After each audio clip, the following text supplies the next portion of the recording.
Two guys either side of 50 with one dream to achieve middle-aged sporting glory.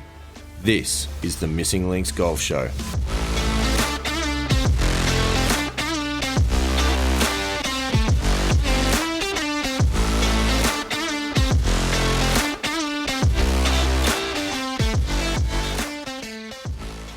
Yes, pilgrims, this is the Missing Links Golf Show, and this episode, Andy Walker, is huge. Welcome back. It is epic. This episode, we have so much to talk to the pilgrims about. The last week or so, of course, last week was our interview with Michael Leonard, which was just awesome. I don't even know if I've got time to talk about the conversation with Michael Leonard because we've just got so much stuff to talk about. No, we do. I listened to it again this afternoon, as a matter of fact, as I was hitting some balls in the Missing Links Golf Show High Performance Centre Central West. Nice. Listening to the dulcet tones of Michael Leonard, I jotted a few notes down we're going to talk about later because it's relevant, I think, to some of the topics on our list. But whilst we don't necessarily have time to talk about that interview because we have got so much to get through, I do want to hear one of the voices of one of our pilgrims who did talk about the interview with Michael Leonard. Okay. Good friend of the show, Paul from Sydney. Yep. Says this, and I quote, "Great pod." Like almost shouting, "Great pod."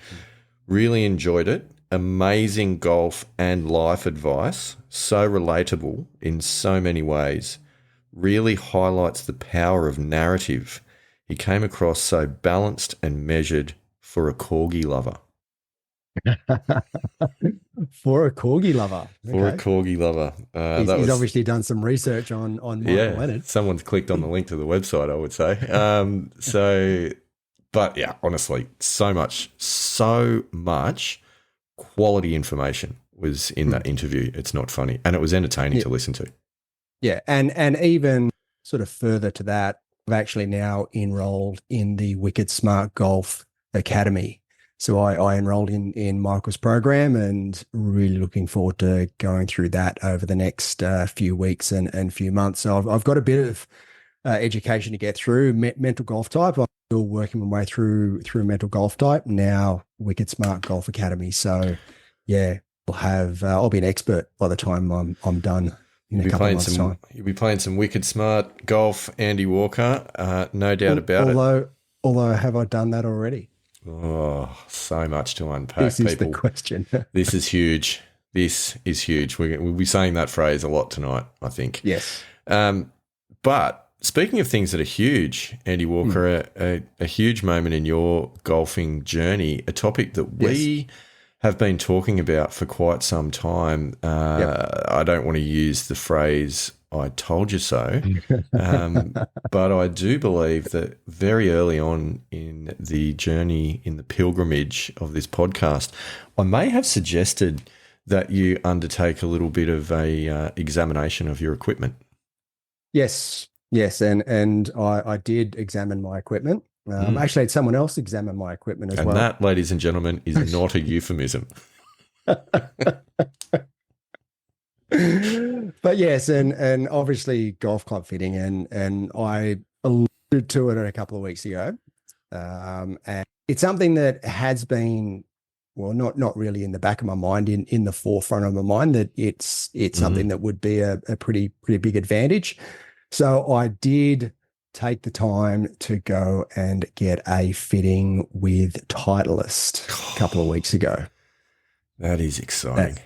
Yeah, and wow, what a great experience it was. Now, it was only a like driver, fairway, and my driving iron. So I had those three clubs in mind. Mainly, and driving iron mainly because I had a 3 driving iron. And I wanted to understand if there was a better option from a hybrid. And we've talked about hybrids previously. I think even Dave McClellan may have suggested that you get a 11 hybrid or something like that at one point. Something like that it was. Yeah. I don't think that was ever going to happen. But hey, it was food for thought. Yeah. But no, I went to Thornley Golf Centre, and I mean, an amazing place that is. Yeah, right. It's actually in each bay. You've actually got a launch monitor.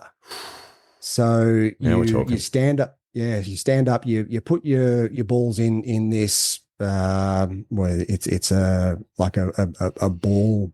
It's not a retriever, but it sort of places your ball on a tee for you. So So it's many all answers I automated. could have given you there. Yeah. And then Family show, people. yeah, Family show. it is a family show Yeah, where we do have a clean rating. yeah.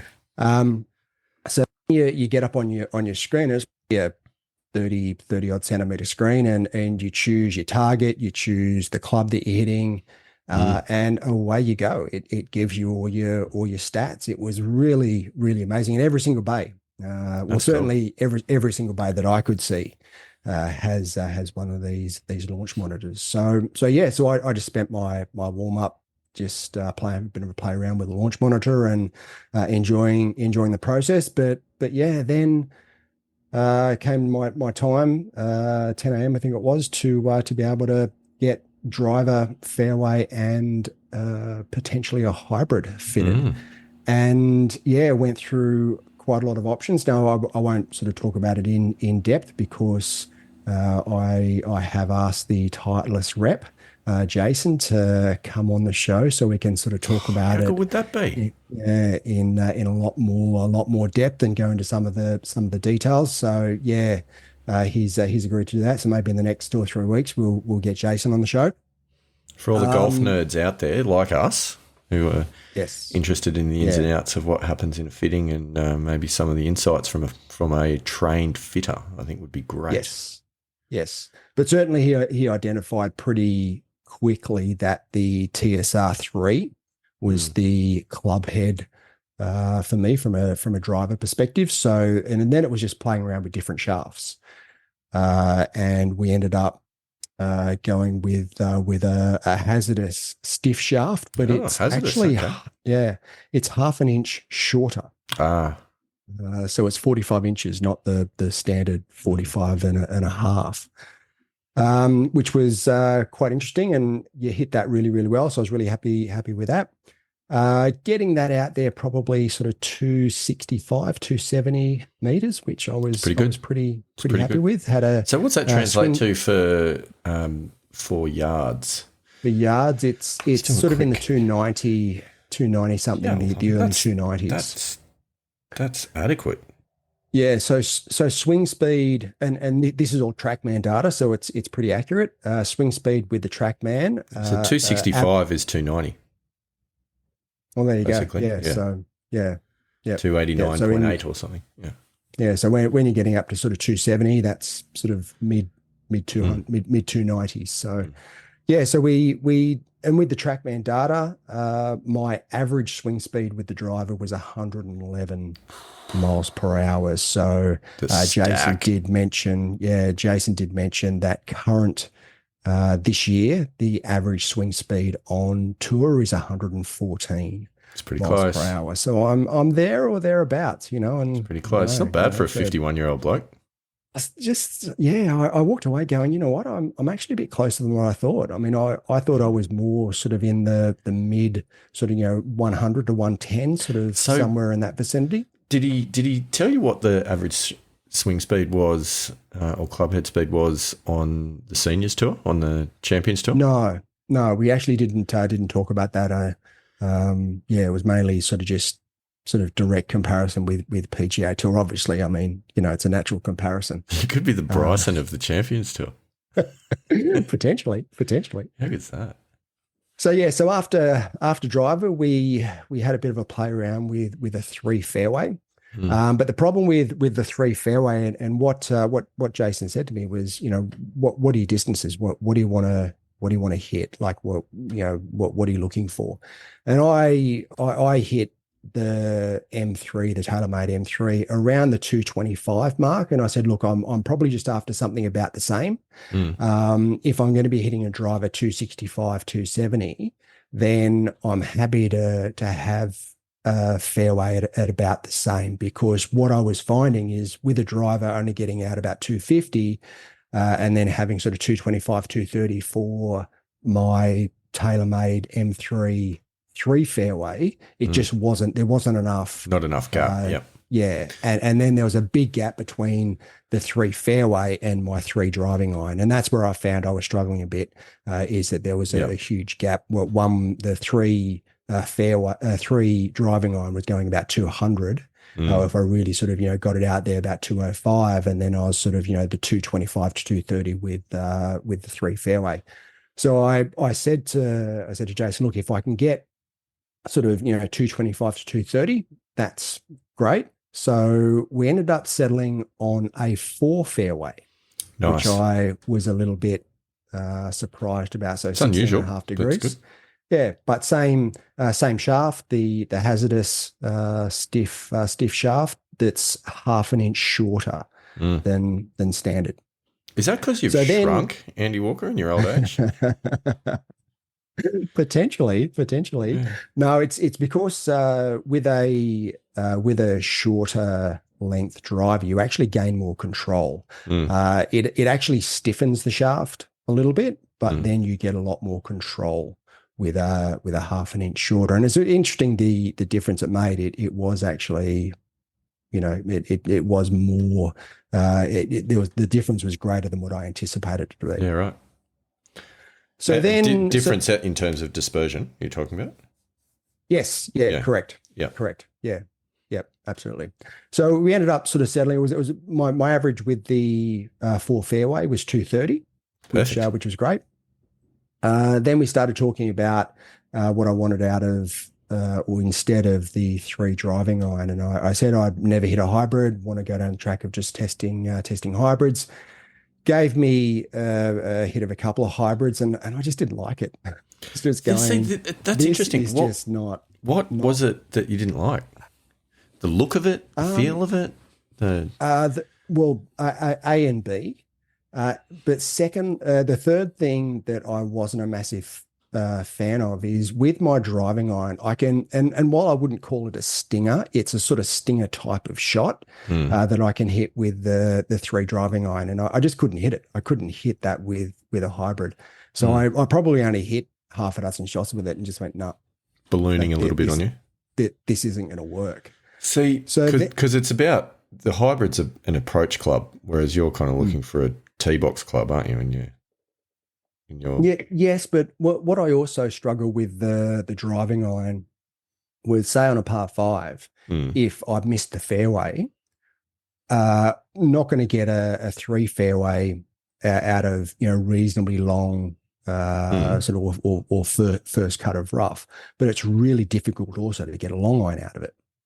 So what I wanted a hybrid for was, if I missed the fairway on a par 5, I would still be able to get it up pretty close to the green for my second, rather than having to only chunk a 5 or a 6 iron out of the sort of the semi long rough. So that was the whole point of trying to find a hybrid, but I just didn't like it. I've got to be honest. It didn't work for what I was after in that club. So. Anyway, Jason has just given me another club, and I sort of looked at it, and it sort of saw on the back, and I said, "Well, what's this?" And he said, "It's a utility iron." I'm like, "Oh," I said, "What's that?" He goes, "So it's like an iron, but it's got a chunkier sole, so it's quite wide on the sole, almost like bounce. It is on, well, probably is. You could classify it as bounce on the bottom of the club. It's kind of like a game improvement iron, Andy Walker. Well, maybe could be classed as that, but Anyway, I sort of went, "Oh yeah, it actually looks reasonably good." And anyway, I hit 3 shots with it, and just like flush. And I turned around and I said, "This is mine." God, you're not having it back. Yeah. That's cool. So after that, then I tried my little sort of stinger drive, like I would with the 3 driving iron, and it perfect. And I went, wow, I had not even remotely considered getting a utility iron. So it's the U505 utility iron with the same hazardous shaft in it. And yeah, it was just a really, really, really good process.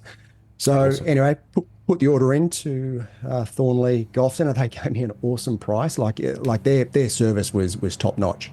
I was really, really happy with the price that they gave. They don't do trade-ins. However, the guy behind the counter said, "Oh, look, I sell clubs on eBay. So I'm happy to sell you 3 clubs for you on eBay, and I'll just transfer the money across." So I went, "All right, yep, no worries." So not only because that's what I was going to do, I would have just sold them on Marketplace or Gumtree or something like that. But anyway, they're doing it for me and facilitating the whole process. So it was Perfect. it was a really, really, really good experience. I was really impressed with the process. So yeah, that's sort of I've made the decision that's phase one. Mm. And there is, and this might be a little bit down the track, but there'll certainly be a phase two of moving away. Well, not moving away from the AP2s, but upgrading the AP2s. I really like the AP2s. They're a great iron, but I also have had a hit of the T150s, and the T150s are mint. So I reckon I might be upgrading to the T150s as well. You have been solidly bitten by the equipment upgrade bug, Andy Walker. I love it. Yes, and but I just need to save a bit more money to be able to upgrade the irons as well. Don't we all? That's amazing.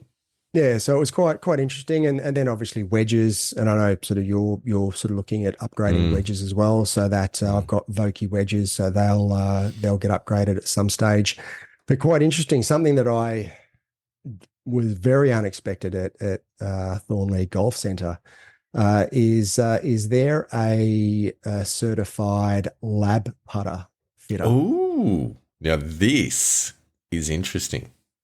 Yeah, so I had a bit of a yak to the guys there about lab putting. I said, so because I know with lab putting, this is right up your alley too. Like this is so far up your alley, it's not funny. Yeah. And I said to them that because they didn't have a broomy there, they just had the standard length putters, and I said to them, "Oh, so do you guys do the full fitting?" And they're like, "Yeah, we absolutely 100% do the full fitting." I said, "So you're going to get like some broomies in?" He goes, "Oh, we've ordered them and they're coming next week." So I'm going to be here. So anyway, that's also, and look, I'm not going to upgrade the Ping B90. That's Are you sure about that at the moment? No, I'm not. I'm not. But certainly that's also on the agenda. So I've now got a Christmas list that I'm pretty keen to get through. Probably, maybe over the next 12 months, I'll upgrade sort of one at a time. Father's Day's coming as well. Yes, it is. I mean, to be honest, Mother's Day is coming a lot sooner than Father's Day is coming. But anyway, Correct. What I mean? Oh, so much in that. And I do want to say this is great news. I also want to say I'm so happy to hear that you didn't go into too much detail, because we're going to get the fitter on the show as we tick over 19 minutes into the show. Yeah. Look, I mean, I'm pretty excited about it this year. Do you think? You probably can. Yeah. Do you think? But this is this Pilgrims. This is I kid you not. Andy Walker is experiencing. I've had this myself. He's experiencing the post-fitting glow. It is one of the best things that you'll ever do. It is so much fun. You get to go and muck around with all of these incredible clubs, with the launch monitor, with someone that knows what they're on about, and and that's part of it as well. Like, that's a massive part of it. With someone that knows what has they're to on be. about, Has to be. Where they can go, "Oh, look, I can see your data saying this. Why don't you try this shaft or this club or It makes so much difference getting someone who knows what they're doing, and Jason did 100%. Like he's an expert. It's so cool. Like, that was the thing that blew me away when I did my fitting and ended up with the Callaway Apex irons, is that and an iron fitting, it's not about distance, right? Like, because it's about gapping, but it's about dispersion. So you want tight dispersion particularly with your shorter irons for scoring. But the other thing which was really interesting that I hadn't even really thought about, knew anything about, was descent angle. So Right. whereas with your driver, you might be looking at launch angle, apex, and carry distance, etc. With the irons, was actually looking at descent angle and trying to get a steeper descent angle Okay. coming into the green for stopping power. Yeah. So whilst Right. maintaining the same carry distance, but if you can get it dropping steeper, then you're going to stop it faster. So Yeah. Right. that was really interesting as well, as looking at that on the track, man. Just all those little golf nerdy bits that are so incredibly cool about our game. Yeah. And you can completely nerd out mate. In a golf fitting. There's no question. It's the best thing ever. Wow. This is huge. Yeah, Said it again. It is. It really is. Even if it was just that for this I know. episode, we could wrap up and that would be huge. But that is not it. But wait, there's more. And it's not a set of steak knives. Andy Walker, I believe that you went to visit one of our favourite pilgrims, Ted from Mollymook. Tell me all about it. Yep. No, we had a trip down to Mollymook, took the family down there over the Anzac Day, took the Friday off. Nice. Had a stern word to my boss and just said I'm not coming on Friday. Fair enough too. Flip him the bird. Yeah. Honestly. Yeah, he didn't take it too well, but But he went with you. That's life.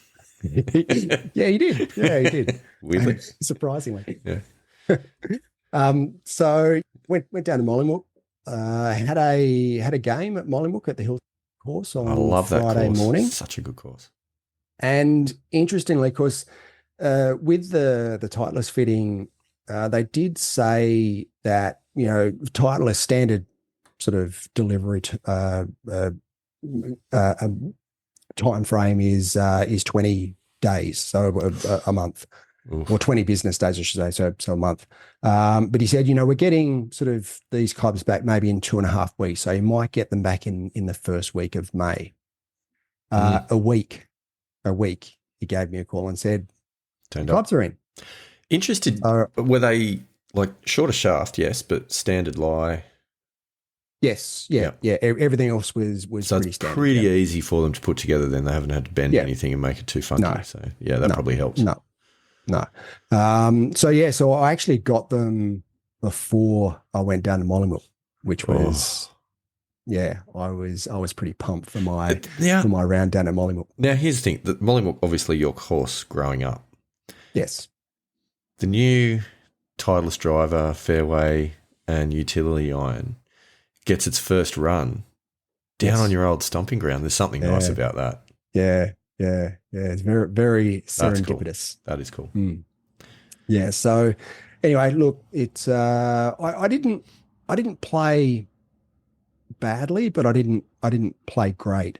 I actually had on the front nine. I was 3 over and had 2 doubles, which wasn't ideal. Still, I felt it can like happen at Mollymook though. Yeah. I felt as though I hit it reasonably, but just every time I made a birdie or a couple of birdies, I just threw it back. And so I turned 3 over, birdie 10, got it back to 2 over, and went, okay, well, maybe I might be able to get something happen. Bogeyed 13, bogeyed 14, and just going, wow, okay. Then I bogeyed so 14. 16. 14's that nightmare of a sloping green, isn't it? Whereas if you're above the hole, you're just dead. And I 3 putted. That was the main issue. So then I bogeyed 16, and then bogeyed 17, and birdied 18. So and interesting because a lot of the bogeys that I was having were only from wedge out. Like it wasn't like I was hitting because I actually played from the yellow tees, which is the first time I played from the yellow tees at Mollymook. Because I've actually been listening to a lot of golf commentators that say you should actually play from the front tees and play an easier course so that you score better and get used to scoring better. Michael talked about that last week. Yes. Yeah, 100%. Exactly that point. Yeah. So I've been trying to play off different tees. And it does. You get into a position where you score better and you just start to get used to scoring better. So I always used to play off the plates. Yeah. almost every single time I'd go, because you're a man, the better. And that's pretty much what it was. It was sort of more, I just want to test myself, and I, the harder it is, the better it's going to make me. So but it's not necessarily that accurate. So when you start looking at it from a couple of different perspectives, then you start going, well, is that the best way to go forward? Is that the best way to improve your game? And if you end up being 3, 4, 5 under, if you're not used to being 3, 4, 5 under, that's going to maybe have a detriment to you finishing well or finishing strong, as sort of I've found out as we have seen the past couple of couple of comp rounds.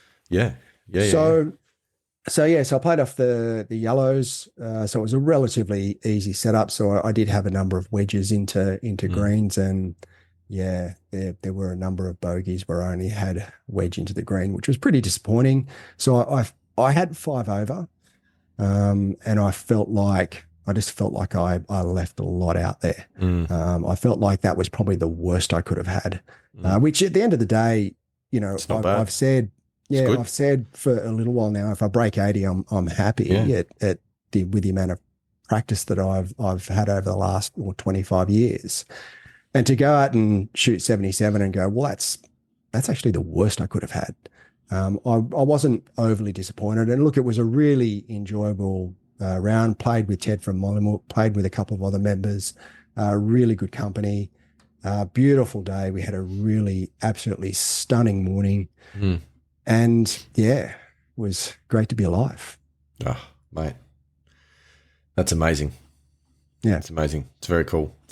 Well, that's a lot. That's a lot, Andy Walker. There's a lot in there. Yeah, a lot in there. That's a lot to kick off with. I feel like we've talked a lot about you. Yeah. Do you want to grab the mic and have a bit of a chat about your game for a little bit? I think so. So right. Pilgrims, where do we begin? So I had a comp round on Saturday, just gone. And for those of you who have been playing along at home and keeping your own score sheet, you would know that in the Missing Links Golf Show Yearly Championship, I won January, took 3 points. Andy Walker struck back in February, hence the title of one of our previous episodes, Andy Strikes Back. March, Andy Walker also took a lead of 6-3 in the competition. April was up for grabs. Now, we talked last or 2 episodes ago, whenever it was now, about your very impressive even par round. Yes. With 100% gross differential difference. And I did feel that was going to take a fair bit of beating. It was going to take a fair bit of beating because, to be honest, that means that I've also got to shoot a scratch round. It was a little bit harder. It's a few shots less under the handicap than you've had to go. I didn't make the rules. I know. I'm just playing by them. I am personally regretting the rules that I made at this point. So I had a mountain to climb coming into this round on Saturday. What I did do, Andy Walker, is just grab a short recording at the course before I teed off. Yep. So I think, there's no harm in cutting to that now and seeing how, 4 days ago me was feeling before the round commenced. So let's go now. Let's have a listen. Just finished the warm-up at the course. Another cracking day. Warm-up's been good. Swing feels pretty good. Putts are rolling well. But one little issue is that the greens have freshly been scarified. So, look, not cored, not top-dressed, just scarified. So there's a little tram tracks running around. Let's just hope that doesn't cause too many problems. But other than that, looks like being a cracking day. Should probably point out we are playing holes 10 to 27.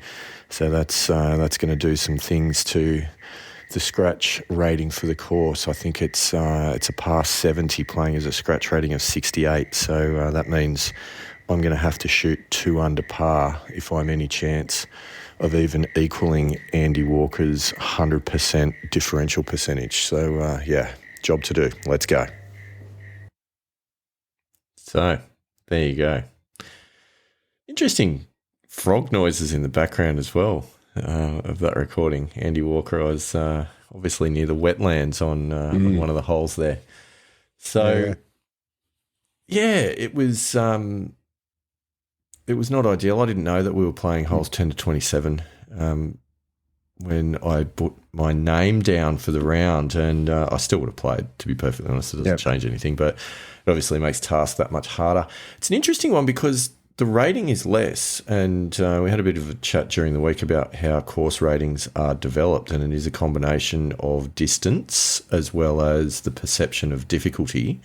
I would question whether or not the third 9 at my home course is in fact any easier than any of the other 2 9s. I really don't feel it is. It also has quite a bit of water. It has out of bounds down both sides of a number of holes, a couple of par 4s, and a par 5 with OB down both sides. I don't feel like that really makes things too easy quite a lot of the time. No, it certainly doesn't make, and when it's down both sides, when you've got there's no miss. There's no miss, and that's not conducive to an easier golf course, I wouldn't have thought. Yeah, and I mean, there are some shorter par 4s, a couple of the holes, but they're usually in conjunction with having OB down one side and water down the other or something like that. So I don't know, I question that, but at the end of the day, it is what it is. We played the round. I also did a quick recording at the end of the round, Andy Walker. So rather than me break it down, shall we go back into the time machine, take ourselves back, and hear about what happened from the man himself? Yeah, let's do it. All right. Okay, round is over. I'm back home. It's been a long day, but a good day. A lot of fun out there. Front 9 was pretty solid. Went around in 39, so 4 over par. Pretty happy with that. And look, things were okay on the back. Unfortunately, made a silly double.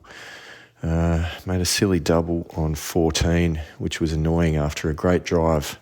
Split the fairway, and then my worst iron shot of the day.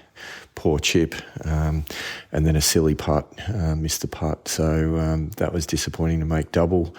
But other than that, pretty solid. Finished with a 79. 79, pretty good round. I'm pretty happy any time I break 80, even though it was past 70. But a 79, I struck the ball well.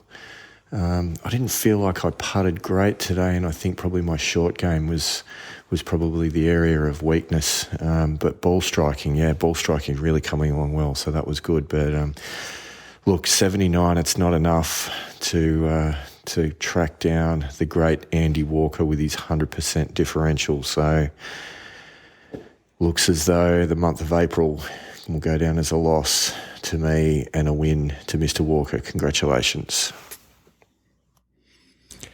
I think it's fair to say you can really hear a heartfelt congratulations at the end of that recording, Andy Walker. Yeah, look, and I do sympathise with your situation.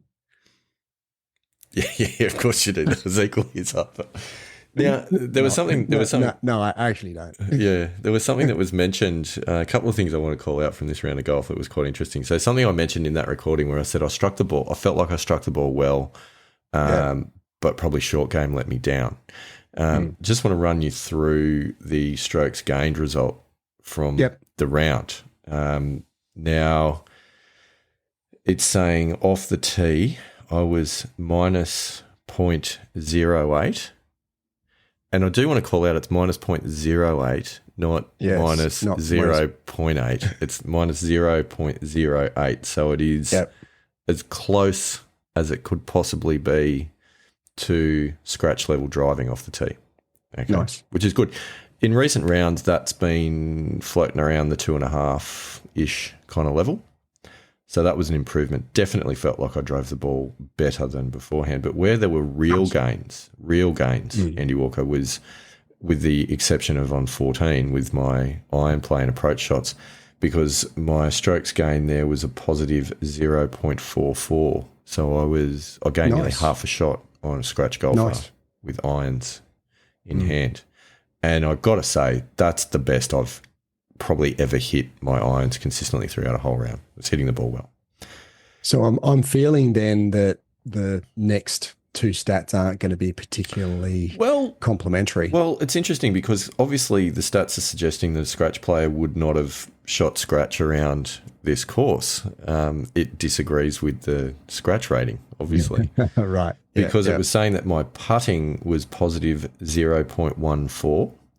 Okay. Now, that's a bit lower than what it's been. And to be fair, I did miss 2 putts that I should have made. I did also make 2 really good putts on 17 and 18. Pulled it back a little bit. But I did miss a couple, one of them being the one on 14 that I talked about in that recording. But short game, Andy Walker, minus 4.82. That's where it was. David McClelland, you are correct. Short game, short game, short game. Yep. But look, all in all, you got to play your own game in golf. And I'm not hung up on trying to shoot an even par round to match your 100% differential because that was probably a stretch target to begin with. And I do, as we've both said on a number of occasions, feel happy to shoot a score that starts with a 7. Not on a particular hole, but on an entire round. Sure, yep. So I thought that was pretty good. But that, unfortunately, because of the scratch rating being a 78 instead of a 70, meant that my differential was 10.2 against a handicap index of 8.5. So it was minus 20%. Unfortunately, I feel like I got a little bit Rochambeau'd on that. But, that's golf. And I'm assuming you mean the scratch rating was 68, not 78. That is exactly what I mean. Yes. Yes. Thank you for picking that up. Otherwise, Steve from Lane Cove probably would have got that one for us. Pretty. Oh, it's a tough course. It's a tough course. If you plus 8 on the scratch rating. No, 68. 68. There it was. That was my last comp round for the month. So that handed you the victory. Thank you. Which thank you very much. Really only left you with one option, and that was to run around for a victory lap. Yeah, which I did actually on last day of April. Decided to just to sneak in one last round, and at the end of the day, it didn't really. Well, I can't say it didn't mean anything, but certainly it was. I think it meant everything, to be honest. It was just a victory lap. That's really all it was. Just to go. You know what? I can go out and play, and it doesn't really matter what I shoot. So no pressure. Yeah, the win was in the bag for April. Yeah. So yeah, just playing for cream on the top. How do we want to tell this story, Andy Walker? Well, interestingly, because I just completely forgot to do any sort of recording. I can understand it though. I can totally understand it. So I was in my element. I was in the moment, and I just thought, well, I didn't really think. I just went out and played in the zone, ladies and gentlemen. Yeah, in the zone. Yeah. Infamous. So anyway, look, it was a good, and I was expecting to get wet, to be honest, because the weather forecast wasn't particularly good. So I was sort of half expecting to get wet, but we were pretty fortunate in that we didn't. I must say, about an hour after we got in, it just bucketed for the afternoon. Didn't it? Though? Yeah, I didn't internally or externally smile about that at all. Yeah. I think how do we want to tell this story? I think the answer to that question is I think we can just give a broad brush highlights package of the front 9 perhaps. Yeah. But then I want to go hole by deep. hole. I want to go hole by hole for the second 9 because there are some demons that have been at play. Yes. Period. Over the last couple of comp rounds. Over recent weeks. And I think there's some unpacking here that we need to do. So, Give me the highlights package of the front 9, Andy Walker. Talk me through it. So standard pretty regulation par on the first. Made a bogey at 2. Pretty standard par at 3. Birdied 4. Ooh. So I was pretty happy to get So hang back on, to what are we square. up to now? Square. Yep. Square. Yep. Birdied 5. Ooh. 1 under. Ooh. Ooh, So here we are under par again. Look out. Uncomfortable. And made par at 6, made par at 7, made par at 8. Nice. Solid. Then made a bit of a disappointing bogey at 9. And I have to say, I had a bit of a chunk with my chip. I hit it to the right of the green and just hit it a bit chunky and left myself a pretty long putt. And to be honest with you, I left the putt about 2 meters short and I had to make a 2 meter make a 2 meter putt for bogey. The bogey save, the 2 meter bogey save. Ooh. Yeah. So I was look, at the end of the day, I walked off more sort of wiping my brow, going, well, I'm still even past, so that's not necessarily bad. The demons they've got to be there somewhere, just kind of going, you were under par for a bit. Yeah. We got you back though. Yeah. Yeah. I mean, at the end of the day, I was under par and I bogeyed 9 to get it back to even par. So it wasn't an under par 9. So a little bit disappointing, but look, that's golf. We're practicing acceptance. So got to just move forward. It's easy. So then on 10, I actually hit a really good drive, really good 4-iron to the front sort of edge of the green. And I felt as though I hit a reasonably good chip and it just got on the wrong side of the hole and ran about 15 foot past the hole, which I was pretty disappointed about. It should have been a relatively straightforward up and down, but it ended up being a par. But, move on. So it's pretty par good. 5, yeah? Par 5. Par 5, yeah. Par 5, yeah. So still even.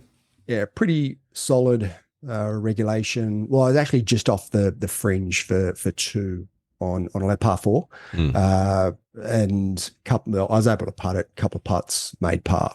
Stress-free. Love it. Yeah, fairly similar story on 12. 12 is a par 3. I was just off the fringe, but probably only about 18 feet from the hole, so not too far. And again, a relatively stress-free 2-putt for par. Nice. So then we stand up on 13, and 13, as you know, I've struggled a bit on 13. Water up the left. Yeah, water up the left, bunkers down the right. Yeah. And it was downwind, right? So what club did you pull? And the bunkers. Was this the utility iron moment of glory, or did you pull driver? The tees were a little bit forward, right? And I had about sort of 225 to carry the furthest bunker. And I thought, you know what, I didn't want to hit driver. Yes. But I pulled out my 4 fairway. Ooh. Yeah. So I pulled out the 4 fairway because I felt as though I had more control with the 4 fairway. Right. I'd hit a reasonably good 4 fairway up off the tee on 11. So I was feeling relatively confident with it. This is also the hole that I've gone back to hitting 4-iron off the tee just because it's just done my head in. Yeah. But I thought you were going to tell me you were hitting 7-iron or something, but no, fairway, I'm happy with that. Yeah. So I pulled out the 4 fairway and duck hook. No. Into the water. No. It was my worst shot of the day. Yeah. And it crossed the hazard only about 100 meters in front of the tee. No. It was my worst shot of the round. It was wretched. It was bad. So I got down there and I was still 220 to the flag. Keep the same club in your hand. I took a drop, but we were downwind, right? Okay. So the 4 fairway was actually too much club. So I took you've duck hooked it. Yeah, it's not okay. No, I wasn't feeling okay, but we're practicing acceptance, so I'd accepted it by the time I got. I am struggling to accept it at the moment. I'm still going through the walk up to. Well, it's only a 100-meter walk. I should be there by now. Yeah. Anyway, so and I had to drop it in. Sort of sat down a little bit, which would normally, have struggled to hit a long iron out of that lie, but I've got my utility iron. Your game improvement iron. This is perfect, absolutely perfect. So I've actually hit quite a good 3 utility to the right. It was sort of started at the right side of the green and just sort of faded a little bit on the wind. To probably, it was only maybe 20 yards to the green, to the pin, but I had to just hit a little 58 chip. There was a little bit of rough. I couldn't putt it, so I just hit this little sort of chip over the rough and managed to hit it probably about 2 meters past again. So I had a 2 meter putt for bogey and made it. Made it, yes. So maybe you don't need the lab putter. So I was actually, again, similar to 9, it was one of those holes where I just walked off, just wiped the brow and went. Could have been a double so easily. That's my bogey hole. I only made bogey on it. Could have been a double or worse. So at the end of the day, now? Are you one over now? Is that one over? One over. Yeah, and that's what I was sort of. I was thinking. Certainly after I took the drop, I was just thinking, okay, just somehow make bogey. Don't make double. Just somehow make bogey, and that was my whole focus, which I managed to do. So one over. I was like, all right, one over with 5 to play. That's still reasonable. So then 14, I've hit a relatively short par 4. I've hit a 3 utility off the tee, drilled the 3 utility off the tee. Hit a 58 degree wedge to about a meter. Nice. Made the putt. Nice. Back to square. Back to even. Oh, so 4 to play. Even with 4 to play. Now, this is where I've been having a few little issues. Yes. So a couple of deep breaths. Focused on the info from Michael Leonard, focused on the info, mental golf type and my process, and making sure that, I'm following those steps that I've put in place when I've got under a bit of pressure. Did you think about it? Like, did you consciously think about it at this point? Like, were you at that point going, No, I actually even didn't. With 4 to play, I knew I was even of the last few weeks. No, in fact, I sort of. So we talked to. Did you meditate at this point in between holes? No, certainly didn't meditate. But what I did do, I thought about the conversation I'd had with Scotty Fisher. Get greedy. Get greedy. I remember that. And it wasn't necessarily, because greedy is probably not a word that I would normally use, but aggressive. So stay aggressive. And I think I mentioned Tiger Woods and the way he plays golf, in that swing aggressively to conservative targets. Yep. That was my mindset. It was like, okay, stay aggressive, stay patient, swing aggressively to conservative targets, sort of, the John Sherman type of Bob Rotella says the same thing. We talked about it last week. Yep. Pick conservative target, swing cocky. Yep. So anyway, on 15, par 5, again, utility 3 off the tee, absolutely drilled it. And this was into the wind. We were into a bit of a southerly, so it was a relatively long hole. Hit a 4-iron down the fairway, then just hit a nice little punch 8-iron to about 10 feet. Nice. Yeah. Hold it. Oh, 1 under. 1 under. Thinking, 3 to play? 3 to play. That worked. Yeah, 3 to play. Took out my driver on 16. Now, driver, as you know, I've been having a few issues with driver, but I've got the TSR3 and I felt relatively confident with it. And I've hit a pretty good shot down the left-hand side of the fairway. I was only 62 meters to the flag, which I hit a bit of an ordinary 58 degree to, probably about 18 feet. I was a bit disappointed with the shot, but lagged it down and made the short putt. Still, which is good. No harm done. But 18 feet, you're on the green. You're in pretty safe 2-putt range. Yep. It's not a shot to be disappointed with. No. no. And again, once I'd hit it, it was like, okay, let's accept it. That's what you've done. You're going to hit bad shots. But it's well and truly within your sphere of standard deviation. Yeah, absolutely. So it's a decent shot. Yeah, 100%. So walked off 16, 1 under. 17. Now, 17 is a tricky little par 3. It's actually surrounded by water. And all the way around the front. Not filling me with confidence, Andy Walker. Right-hand side and then around the back is all water. There's a bunker on the left-hand side and then just a skinny little sort of walkway to get onto the green and then to get off. So sounds like you're playing TPC Sawgrass. It's sort of it's not as brutal as TPC Sawgrass, but it's not an easy hole.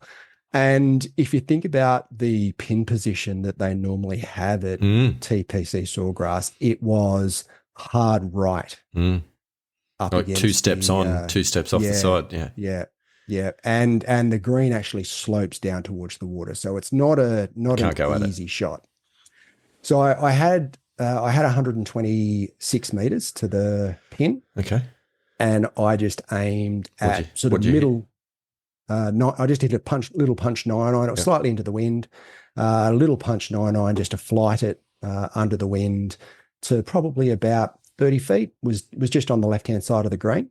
Solid. And just sort of lagged my putt down there to maybe half a meter and tapped her knocked that in. Nice. Knocked her in. 1 under, Andy Walker, 1 under, 1 to play.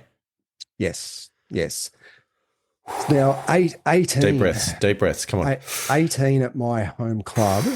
It's about 380 odd meters. Water all the way down the left-hand side, so not great for my little snappy. Leave the 4 fairway in the bag, Andy Walker. Took the 3 utility. Ooh, really? Surprisingly, yeah. And tried to hit my little stinger. Overdrew it. No. Was going towards the water. I saw it bounce and I didn't see it finish. Oh, no. And I was going. Oh, no. Oh, no. Anyway, walked down there and it was probably in by about, it was in the water? by about, no, not in the water. It was out of the water in the rough about 5 meters. Come on. Water. We're alive. Come on. So I was like, okay, deep breaths. I'm good. Had 155 into the flag, again, into the wind. Mm-hmm. Again, flighted a little sort of 6-iron and absolutely drilled it at the flag. No, you haven't overhit it, have you? No.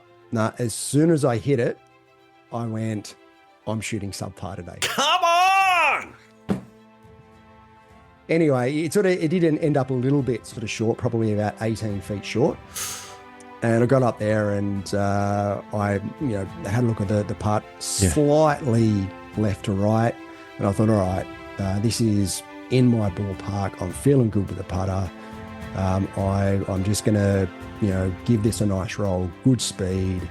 I hit it, and halfway there, I've put the arm up. Yes. Come on. Never looked like going anywhere else but in the middle of the hole. Get in the hole, Andy Walker. 2 under par. 2 under par. And 3 under in the last 5 holes. Wow. Giddy up is what I have to say to that. This is huge.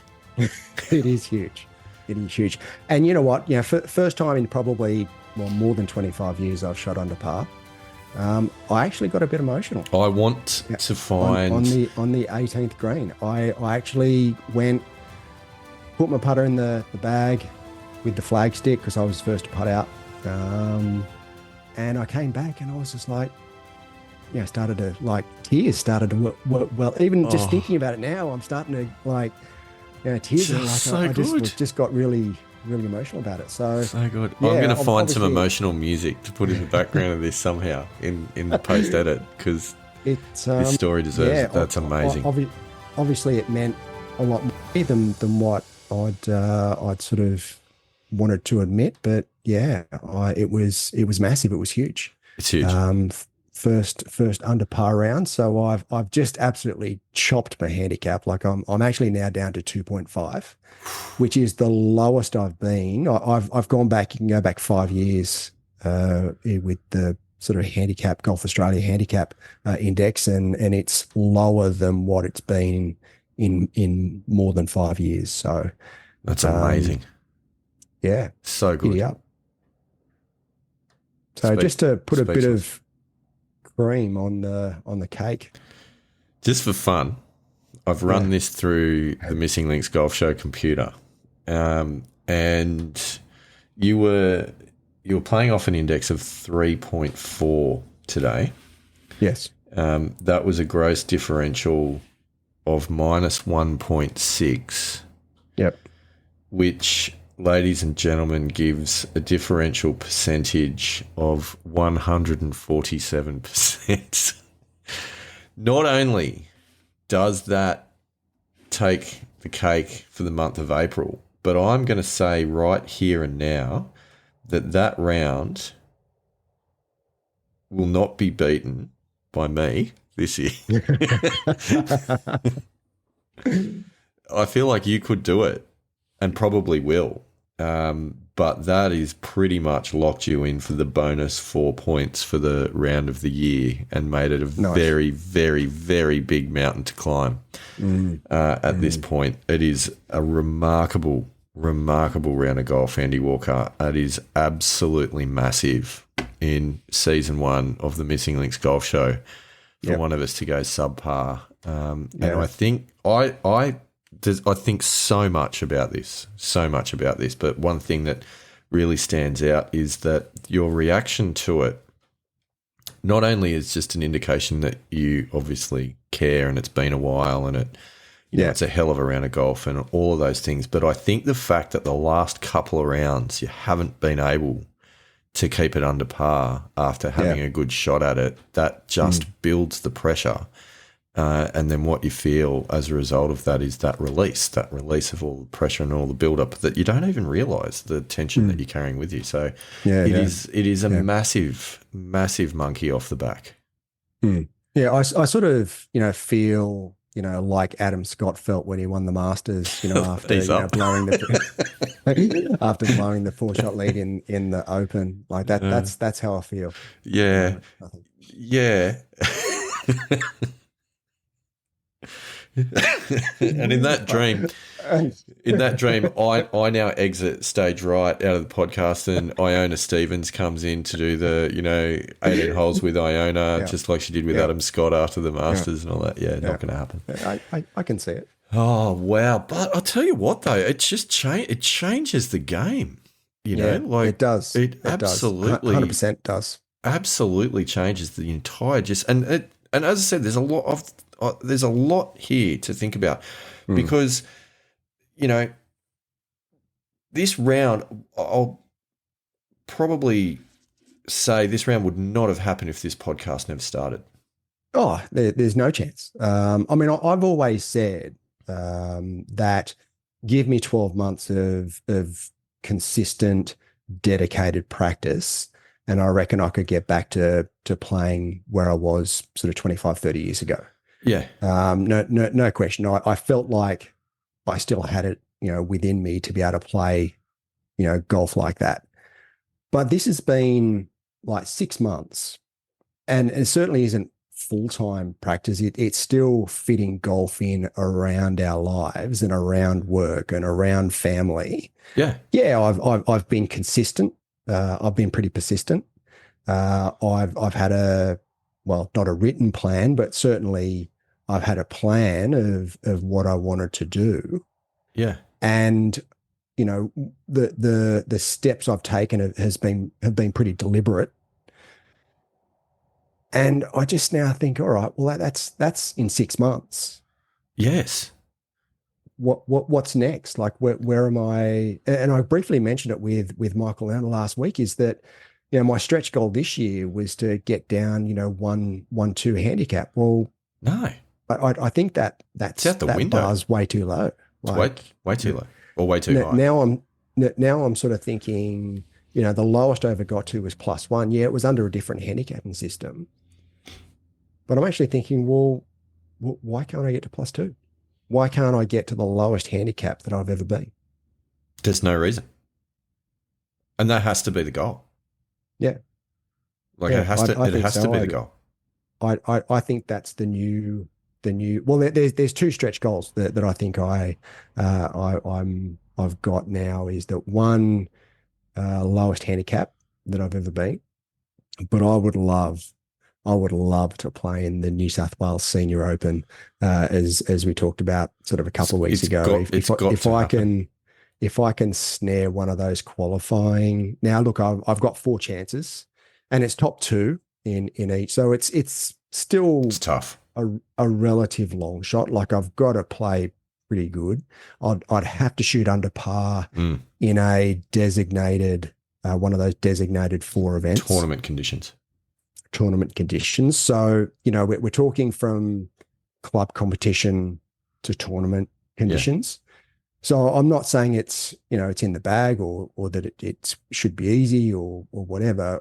It's still tough, but I still think that, from, a couple of weeks ago when I was sort of going, oh yeah, I'll give it a crack, to now going, well, why not? Like I've just shot subpar. Why not? 100%. And not only that though, okay, is that you've shot subpar. The previous round was even par, and a couple of rounds before that was like 1 or 2 over. Two over. So I've gone 2 over, even par, 2 under. So my next round's got to be 4 under. You're conveniently skipping the Macquarie Cup rounds that were in the middle of that. But anyway. Yeah. That literally was a story for another day. Minor detail. But it is not a outlandish goal. It's absolutely not. Definitely worth chasing. Absolutely worth chasing.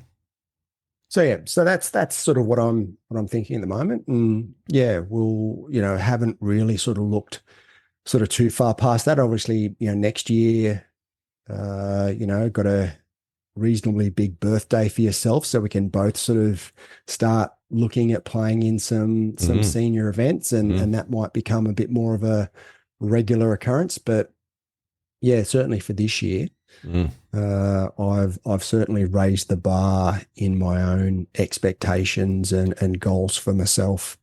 I think you have, yeah, absolutely have. Yeah, I think you have. And look, at the end of the day, I think, I don't think it's just me. I think we both have. I mean, if you look at your results over the last 6 months, I mean, what are you down now to? Like, did I say 8.2? 8.4. I'm at 8.4. 8.4, which is the lowest that I've ever gotten to. Yeah. So before when we started the show, I was at 10. Yeah. And that was the lowest. Well, 9.9 was the lowest that I'd gotten to, and I bounced out by 0.1. But yeah. But you were also in danger. You had a couple of good rounds dropping out, so you were in danger of actually. Yes. I could have easily been at 12. Yeah, absolutely. And not only did you hold on to the 10 handicap, you've actually now lowered it to 8.4. Yes. So, I mean, 6 months ago when we started this podcast, can you honestly say that you would have thought that you'd be an 8.4 handicap golfer? I wanted to. Obviously, that was a big part of the goal. I wanted, I'd set my sights on ideally getting into the 7s by the end of this year. See, again, I think that's that. No, now it's 5. It's now 5. Yeah, you've got to set that bar that needs to be higher. I'm going to send you a photo, which is fantastic live podcasting, but I'm going to send you this as we speak. It's on its way because I've written my goals down.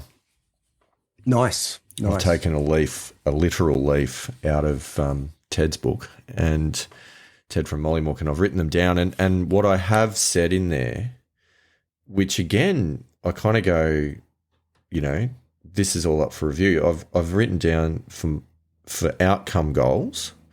And I've got some outcome goals. I've got some process goals because one you can control and one you can't.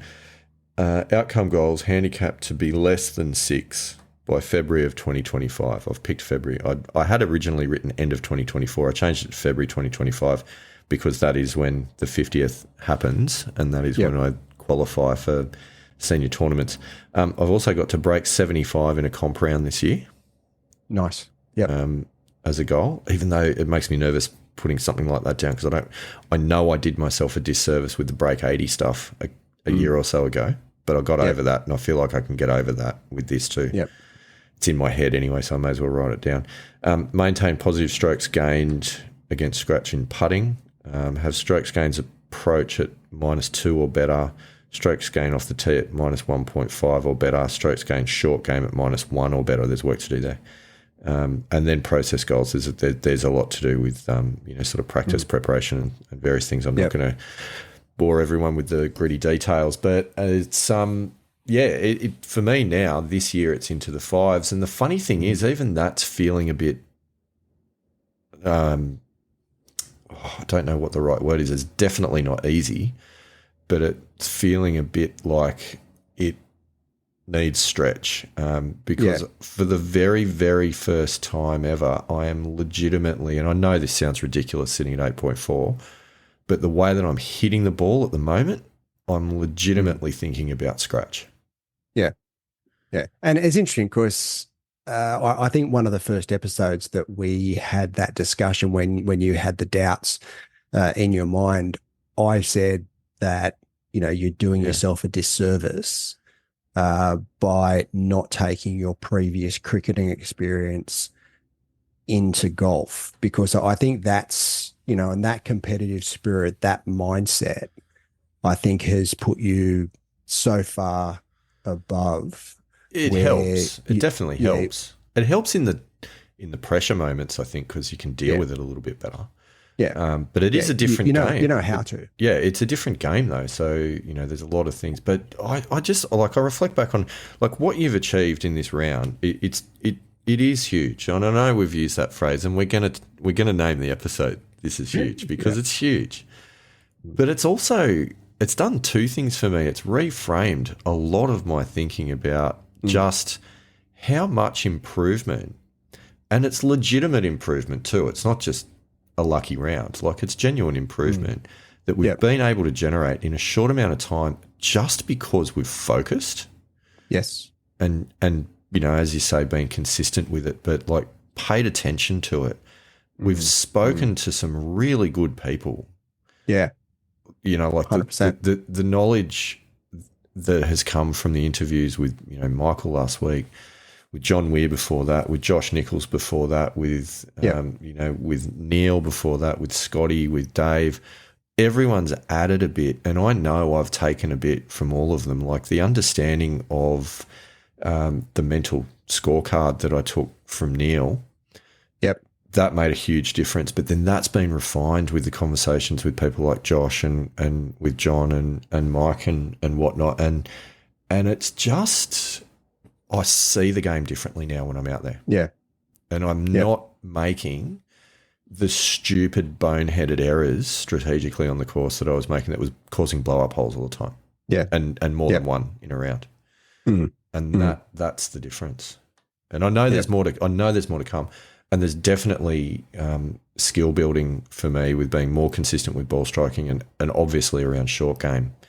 There is, I have no doubt that with focus and improvement in that area, I could drop another, probably 3 or 4 shots just on that alone.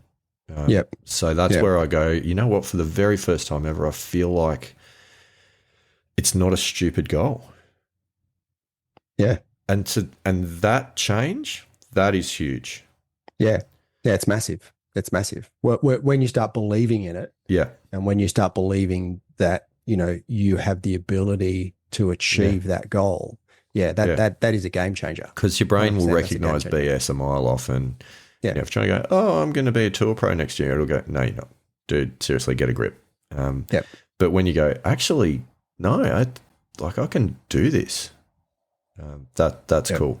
That's really cool. Well, was it? And Michael quoted last week And I forget who it was that he I did. quoted, I but heard this. I know the quote you mean. Yeah, I heard this. Yeah. was that your mind doesn't implant a goal that your body can't Can't achieve. Yeah, yeah, yeah. And I heard that, and I thought, wow, that's cool. That is cool. So and when you start believing in what you can achieve, like you've done in becoming a scratch handicapper, there's a reason why your mind has put that goal and put that in your head, and that is because you can achieve it.